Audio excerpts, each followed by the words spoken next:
As far as the theater, my mother loved the theater. I took singing, acting, and dancing. We went to the Yiddish theater on 2nd Avenue. And once I was walking down the street with my mother. We were passing by the Anderson Theater on 2nd Avenue and 2nd Street.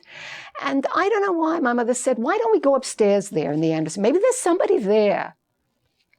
And wouldn't you know it, I went up, I was about 16. I went upstairs with my mother, and there was Jacob Jacobs.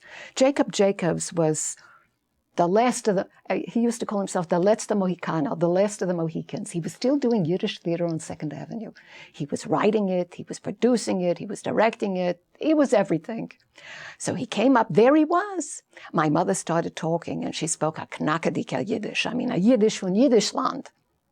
And at the end she said, looking at me, "Hoba Tochter, sie singt, sie tanzt, efscher hast du eine Rolle für ihr?" So he said, no, I says, I'm all cast, but I'll call you. Now, you know, when somebody says, I'll call you, don't sit by the phone. No.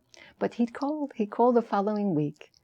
And he was so breitherzig, he was such a generous man, that in fact, at that time, in '66, they took over the Lowe's Theater on 2nd Avenue and 8th Street, and they turned it into a Jewish movie house.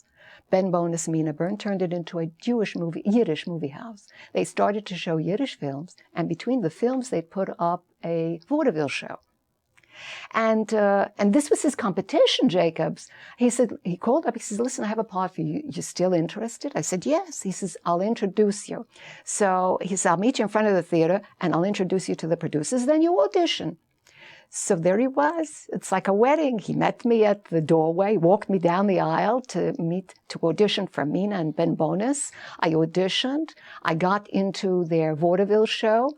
I remember they used to show Yidel Meet and Fiedel, all the films of Molly Pecan, all the different, you know, Moishe Oisha. And between the films, they put up a vaudeville show, and I was in it. And that began 25 years of work on the Yiddish stage.